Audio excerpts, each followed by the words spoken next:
Viewers, আসসালামু আলাইকুম। Welcome to my channel all solution. সবাইকে অগ্রিম ঈদের শুভেচ্ছা। ঈদ উপলক্ষে কেনাকাটা করতে গিয়ে নতুন শহরের সাথে প্রাথমিক পরিচয় পর্বটাও সেরে ফেললাম। আর আমার আজকের ভিডিওটাও সেই বিষয় নিয়েই। বিয়ের পর এটাই আমার শ্বশুরবাড়িতে প্রথম ঈদ। সবাই আমার জন্য দোয়া করবেন। আদতে আমি একজন ভারতীয়, কিন্তু বিবাহ বন্ধনে আবদ্ধ হয়ে এখন আমি বাংলাদেশের বাসিন্দা। নতুন দেশ, নতুন মানুষ, নতুন পরিবেশ। আমার ভারতীয় পরিবার এখানকার সম্পর্কে জানার জন্য অনেকটাই উৎসুক। তাদের জন্য আজকের ভিডিও। আর যারা এখানকার বাসিন্দা তারা অবশ্যই জানাবেন ভিডিওটা কেমন লাগলো। রমজান মাসে ইফতারি করে বেরোনোটা যেন খুবই চাপের ব্যাপার, কিন্তু কেনাকাটা না করলে যেন ঈদটা পরিপূর্ণ মনেই হয় না। তাই সময় করে আলসেমিকে পেছনে ফেলে বেরিয়েই পড়লাম। কেনাকাটার পূর্বে আমার বড়মশাই একটু শহরটাকে ঘুরিয়ে দেখানোর লোভ দেখালে বেশ ভালোই লাগলো। মনে হলো এক কাজে দুই কাজ হয়ে গেলে মন্দ হয় না। তো সেই মতো আমরা দুজন মিলে বেরিয়ে পড়লাম। শহরে ঝাঁ চকচকে রাস্তা দেখতে দেখতে শহরটা বেশ ভালোই লেগে গেল আমার। এতক্ষণে নিশ্চয়ই আপনারা বুঝতে পেরেছেন আমি কোন শহর সম্পর্কে কথা বলছি, অথবা কোন শহরে আমার বিয়ে হয়েছে। বাংলাদেশের রাজশাহী শহর। বাংলাদেশের সবচেয়ে সুন্দর ও পরিষ্কার পরিচ্ছন্ন নগরী। আগেই শুনেছিলাম, এখন চোখে দেখলাম। এই শহরটি পদ্মা নদীর তীরে অবস্থিত। রাজশাহীর অনেকগুলো ডাকনাম রয়েছে। আমি এই রাস্তা, এই চারিদিক দেখতে দেখতে আমার বরের কাছ থেকে এই শহর সম্পর্কে কিছু তথ্য জানছিলাম। তো সেখান থেকেই কিছু জিনিস জানলাম এবং তার মধ্যে যতটুকু আমার মনে রয়েছে সেটুকু আপনাদের সাথে শেয়ার করছি এই ভিডিওর মাধ্যমে। তো আমি শুনেছি রাজশাহীর অনেকগুলো ডাক নাম রয়েছে, বা রাজশাহীকে অনেকগুলো আলাদা নামেও ডাকা হয়, যেমন শিক্ষানগরী, রেশম নগরী, নির্মল বায়ুর শহর, সবুজ নগরী প্রভৃতি। এই বাংলাদেশের বেশ কিছু নামকরা শিক্ষা প্রতিষ্ঠান এই শহরে অবস্থিত। রাজশাহী বিশ্ববিদ্যালয়, মেডিকেল কলেজ, এগুলো এই রাজশাহী শহরেই রয়েছে। আমি প্রথমেই কিছু ছবির মাধ্যমে সেগুলো দেখিয়েছি।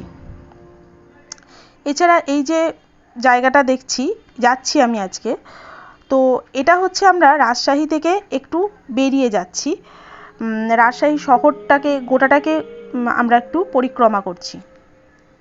তো জায়গাটা আমার সত্যিই ভালো লাগছে, খুব সুন্দর, একদম ছিমছাম। এদিকটাতে বাজার নয়, এটা সাইড এলাকা। এরপরে আমরা বাজারে যাব। আমরা সাইডটা আগে ঘুরে নিয়ে এরপর আমরা বাজারে কেনাকাটা করতে ফিরবো, এই রাস্তা দিয়েই ফিরবো। তো আজকে প্ল্যান ছিল আমরা একটু এদিকে ঘুরবো এবং আমার বরের এক ফ্রেন্ডের সাথে একটু মিট করব। তা সেখানে একটু টাইম কাটিয়ে আমরা দুজন মিলে আবার ফিরে আসব এবং কেনাকাটা করব। তো খুব বেশি সময় আমরা দিতে পারিনি, কারণ অলরেডি অনেকটা রাত হয়ে গিয়েছিল। আমরা এইভাবে ঘোরাঘুরি করলাম। তো রাজশাহী জেলা সত্যি ভীষণ সুন্দর, সাজানো গোছানো একটা আধুনিক শহর। আজ আমরা রাজশাহীর যে বিমানবন্দর রয়েছে ও তার পার্শ্ববর্তী এলাকাগুলো দেখে এলাম। এখানে রাজশাহী শহরটা দেখতে দেখতে আমার মনে হলো, মানে আমার জীবনে প্রথমবার বাংলাদেশে আসা। তো এই শহরটা দেখতে দেখতে আমাদের ভারতে যেসব শহর রয়েছে তার সঙ্গে খুব যে আলাদা সেরকম কিছু কিন্তু আমার মনে হয়নি। কারণ তবে হ্যাঁ, এই শহরটা ভীষণ পরিষ্কার এবং সাজানো গোছানো। আর আমাদের ভারতেও এরকম অনেক শহর রয়েছে এবং এখানকার মানুষজন, এলাকা, মানে এইভাবে দেখে আমার মনে হলো না যে আমি কোনো একটা একদম নতুন জায়গায় চলে এসেছি। শুধুমাত্র এখানকার কালার এবং আরেকটা ডিফারেন্স এখানে আমি লক্ষ্য করেছি, যেখানে হচ্ছে এখানকার দোকানগুলোতে খুব বেশি মাত্রাতে বাংলার প্রচলন। মানে এখানে বাংলাটাকে খুব বেশি মাত্রায় এরা গুরুত্ব দিয়ে থাকে। এটা আমার ভালোই লাগলো একজন বাঙালি হয়ে। তো আমাদের দেশে এমন ইংরাজি বা হিন্দি, অন্যান্য ভাষার গুরুত্ব অনেক বেশি, যেহেতু আমাদের রাষ্ট্রীয় ভাষা হিন্দি ভারতের। তো কিন্তু এখানে বাংলার গুরুত্ব অনেক বেশি। তো আর এই যে সামনে এই জায়গাটা দেখতে পাচ্ছেন, এখানে বড় বড় আমের দুটো মানে 3টে মূর্তি করা রয়েছে। তো এই জায়গাটা আমার খুব সুন্দর লেগেছে, চারিদিকটা গোল। যাই হোক, এই জায়গাটার নামটা আমি এই মুহূর্তে ঠিক মনে পড়ছে না, আমপল্লী বা এই টাইপের কিছু একটা বলে। যদি আর কেউ জেনে থাকেন সে অবশ্যই আমাকে কমেন্টের মাধ্যমে জানাবেন। আমার তো প্রথমবার, নামগুলো শুনেছি কিন্তু এই মুহূর্তে আমি ভুলে গেছি। তো যাই হোক, এই জায়গাগুলো আমার খুব ভালো লেগেছে, খুবই সুন্দর। আশা করছি যারা দেখছেন, যারা বাংলাদেশের দর্শকরা দেখছেন, তারা আমাকে বলবেন যে কে কে এখান থেকে রাজশাহী থেকে দেখছেন, তারা কমেন্ট করবেন। কারা কোন জায়গা থেকে এই ভিডিওটা দেখছেন কমেন্ট করবেন। আর যারা ভারত থেকে দেখছেন আমার এই ভিডিওটা, তাদের কেমন লাগলো অবশ্যই আমাকে জানাবেন আর লাইক করবেন।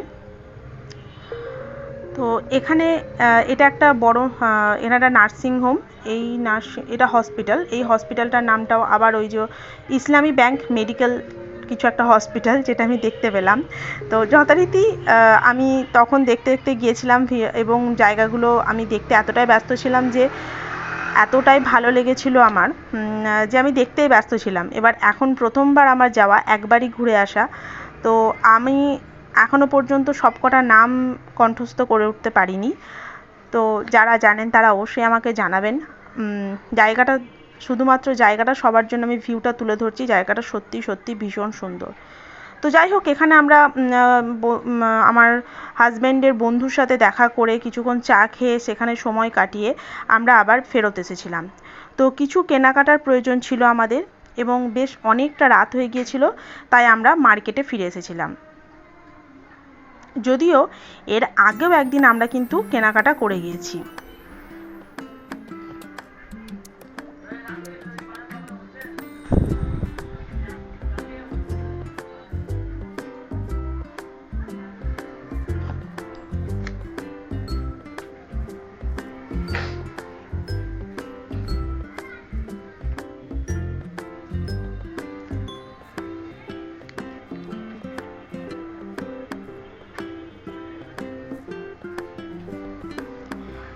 এই সেই জায়গা ডান দিকে, এটা হচ্ছে আমরা বিমানবন্দর এলাকায় ঢুকে গেছি। ডান দিকে যে বিমানবন্দর এখানে রয়েছে, এয়ারপোর্ট। আর এখানে বাঁ দিকে একটা কোল্ড স্টোরেজ দেখলাম। তো যথারীতি বুঝতেই পারছেন, আমি প্রথমবার যেহেতু এসেছি, আমার একটা আইডিয়া ছিল যে হয়তো বাংলাদেশে অন্য রকম অনেক কিছু দেখব, কিন্তু এখানকার কোল্ড স্টোরেজ দেখে আমার প্রথমে এটা হচ্ছে কোল্ড স্টোরেজ। তো প্রথমেই আমার হাজব্যান্ডকে একটা কথাই বলার ছিল যে একই রকম, মানে বিশেষ কিছু যে একদম অন্য রকম কিছু তা নয়, অনেকটা একই রকম। আমাদের ভারতেও কোল্ড স্টোরেজ এরকমই দেখতে। তো যাই হোক, হয়তো কথাটা সবাই হয়তো ভাবছেন এ বাবা, বাংলাদেশে দেখে, কিন্তু আমি তো কখনো বাংলাদেশ আসিনি, প্রথমবার। তো তার জন্য আমার এক্সপেকটেশনসটা অন্য রকমই ছিল। কিন্তু এখানে এসে আমার একটু কি বলবো, যেন অন্য কোনো দেশে চলে এসেছি। এই ভাইবের থেকে আমার মনে হয়েছে যে না, অনেকটা একই রকম, ঠিকই আছে আর কি, ঠিক জায়গাতেই আছি। তো এগুলো আমরা, এখানটা পুরোটাই বিমানবন্দর চত্বর। তো আমরা এখানে কিছুক্ষণ থাকার পর, ঘোরাঘুরি করার পর তারপরে আবার আমরা ফিরে গিয়েছিলাম আমাদের কেনাকাটার ওখানে। তো এর আগেও আমরা একদিন কেনাকাটা করতে বেরিয়েছিলাম। তো সেদিনকে কিছু জামা কাপড়, কিছু জিনিসপত্র আমরা কেনাকাটা করেছিলাম, কিন্তু সেদিন এতটাই ভিড় ছিল যে কোনো রকম ভিডিও করার মতো পরিস্থিতি ছিল না, এবং ভীষণ রকম বাজারে ভিড়। আমি ভিডিও করে আজকে দেখানোর চেষ্টা করব যে বাজারের পরিস্থিতিটা কতটা ভয়াবহ। এই কারণে বলছি, কারণ ওখানে যেন জনস্রোতের ভিড়েই আমরা হারিয়ে গেছিলাম। তো সেদিন তো এরকম হয়েছিল। তো আজকে কিভাবে কতটা কি ভিডিও করতে পারবো জানি না, সেখানে বাজারে গেলেই আমরা বুঝতে পারবো। তো এখন আমরা এটা একটু শহরের বাইরে চলে আসছি। তো শহরের বাইরেই ওখানে এক আমার বরের বন্ধুর সাথে দেখা করার কথা আমাদের। তো সেখানে দেখা করে আমরা বাজারে ফিরবো এবং বাজারের ভিউটাও আপনাদের কাছে আমি তুলে ধরবো। যদি সম্ভব হয় আজকের ভিডিওতে আমি কি কি কেনাকাটা করছি সেটাও আপনাদের কাছে দেখাবো। আর যদি সেটা না সম্ভব হয়, তাহলে কতটা ভিড় রয়েছে, কেন আমি সেই কেনাকাটার ভিডিও করতে পারবো না, সেটাও আপনাদেরকে দেখাবো। মোট কথা বাংলাদেশের রাজশাহীর যে মার্কেট, নিউ মার্কেট বা এলাকা, সেই এলাকার ভিউটা আমি আপনাদের কাছে তুলে ধরবো। এই হচ্ছে ডান দিকে হচ্ছে বিমানবন্দরের মেন গেট। এখান দিয়ে এই বিমানবন্দরে ঢোকা মানে মেন গেট আর কি, যাওয়ার রাস্তা। আশা করছি আপনারা সবাই বুঝতে পেরেছেন। তো এখানে আমি জুম করে নেওয়ার চেষ্টা করেছিলাম, কিন্তু ততক্ষণে এটা আমার ক্যামেরার বাইরে চলে গেছে।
তো আমরা আবার ঘুরে সেখানে কাজ মিটিয়ে এবার আমরা মার্কেটের মধ্যে ফিরে এসেছি।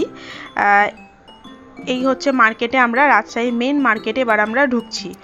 তো এবার আপনারা বুঝতে পারবেন যে অ্যাকচুয়াল রাজশাহীর মার্কেটে কীরকম ভিড় চলছে। তো এটা মোটামুটি রাত্রি 10টার ভিউ। আমরা যখন প্রায় রাত্রি 10টা বেজে গেছে, সেই মুহূর্তে 9:30 থেকে 10টা, সেই মুহূর্তে আমরা এটা যাচ্ছি। তো তখনও মানুষের মানে এখানে যত রাত্রি যায় বোধহয় মানুষের ভিড় বাড়ে। পুরো রাত ধরেই হয়তো কেনাকাটা চলে, আমি ঠিক জানি না, কারণ আমি অনেক রাত পর্যন্ত সেদিনকে ছিলাম এবং তখনও মানুষের যা প্রচণ্ড ভিড়। তো এখানে কিছু দোকানের নাম দেখে আমার খুব ভালো লাগছিল, যেমন বিগ বাজার, তারপর বাটা, এগুলো যেমন আমাদের দেশেও দেখতে পাওয়া যায়। তো তার জন্য এই জায়গাগুলো আমার বেশ ভালো লাগছিল। আর ঈদের সাজে কত সুন্দরভাবে লাইটিংয়ে সেজে উঠেছে শহরটা, দেখতেই পাচ্ছেন, ভীষণ সুন্দর লাগছে দেখতে চারিদিকটা। তো এটা হচ্ছে রাজশাহী মেন মার্কেট এবং মেন মার্কেট এলাকা আর কি পুরো। আমরা রাজশাহীর মেন মার্কেটে আমরা ঢুকে গিয়েছি।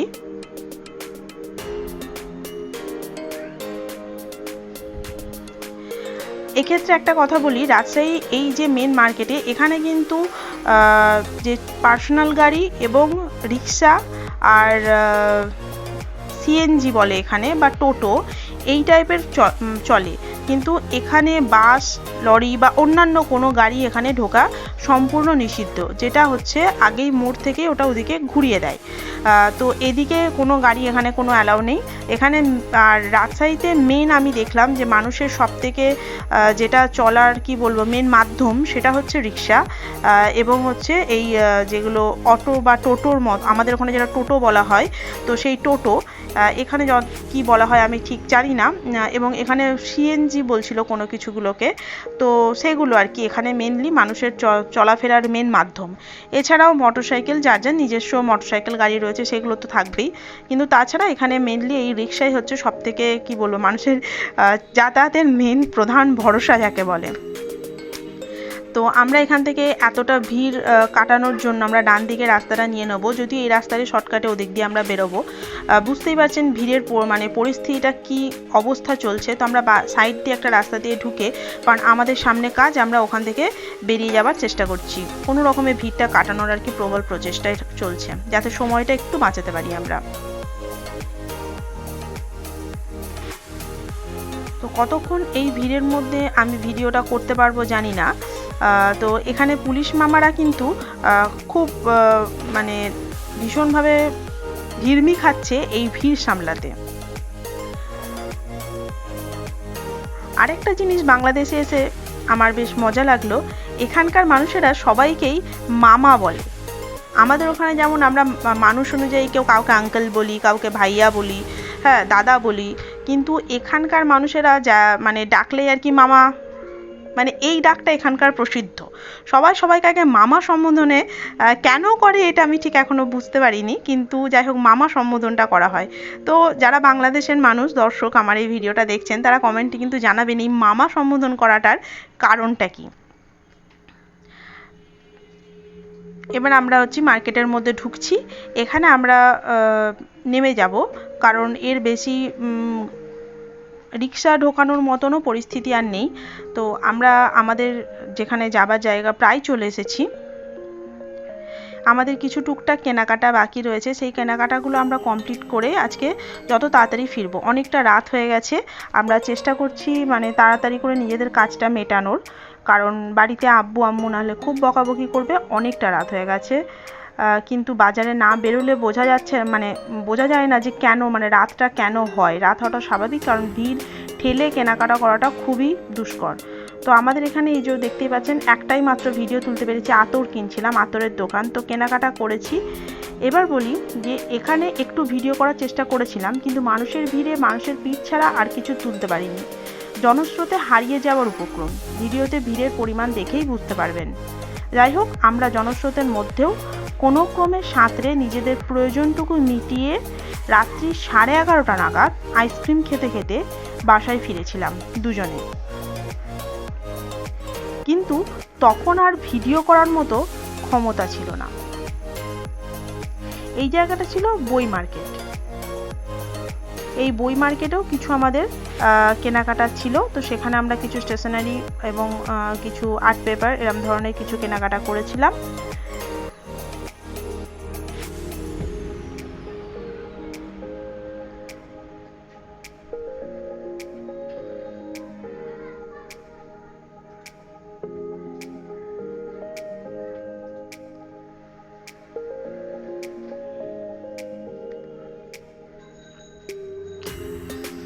আর এরপরে আমাদের ল্যামিনেটিং বা স্পাইরাল বাইন্ডিং সম্পর্কে কিছু জানার ছিল। তো সেখানেও আমরা ওই দোকানে ওই জন্য গিয়ে কিছু টুকটাক কাজ মিটিয়ে যত দ্রুত সম্ভব আমরা আমাদের নেক্সট দোকানের জন্য এগিয়ে চলেছিলাম। এখানে এক একটা জায়গা এক একটা মানে কি বলবো, প্রথমে বইয়ের দোকানে জায়গা ছিল, তারপরে এখানে পুরো জুয়েলার্স ছিল। এরপর যেটা ঢুকলাম আমরা, এই মার্কেটটা হচ্ছে শুধুমাত্র জামা কাপড় শাড়ি ছিট এসবের মার্কেট। তো এই জায়গাটাতেই মোটামুটি আমি চেষ্টা করেছিলাম প্রথম দিকে যে একটু কিছু দোকানপাট দেখাবো, কিন্তু ভিড়ের মধ্যে মানে ঠেলে আমাকে হারিয়ে যাওয়ার মতো অবস্থা হয়ে গিয়েছিল। তো যাই হোক, কোনো রকমে আমরা এখানটা ভিড় কাটিয়ে আর কি বেরোতে পেরেছিলাম। তো তার জন্য এরপরে আর আমি এখানে ভিডিও করার মতো দুঃসাহস দেখাইনি।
দেখতেই পাচ্ছেন রাস্তার কি পরিণতি, কি অবস্থা এবং কি ভিড়।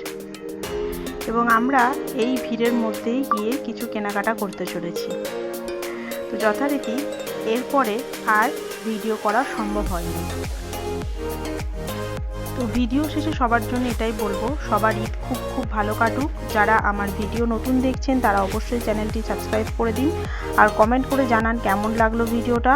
আর ভালো লাগলে একটা লাইক ও শেয়ার করবেন। সবাই ভালো থাকবেন।